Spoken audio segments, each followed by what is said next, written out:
Critical thinking skills. Critical thinking assists in solving complex problems, evaluations, and better decision making. This is according to Rushing and Van Allen 2022. How we approach critical thinking in psychology is important because conclusions must be based off of information which has been tested, peer-reviewed, proven, and replicated. It is how we steer away from common sense psychology when it's incorrect. As Bensley 2017 lists opposites attract as a common sense psychological belief, despite the fact that it is an incorrect statement based on data. Confirmation bias should also be addressed.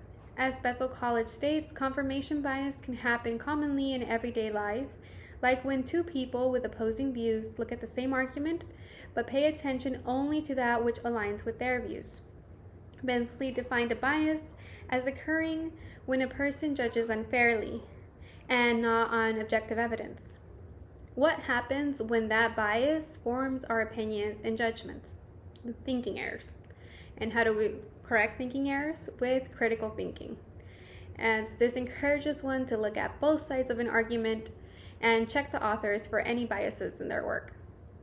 When going into the mental health field, it is important to not only check our own biases and common sense beliefs, but to also conduct a proper diagnosis.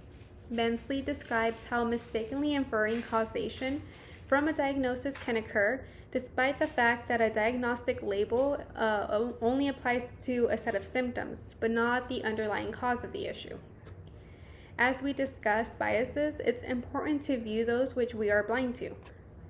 Bias blind spots are when we are aware of our own biases.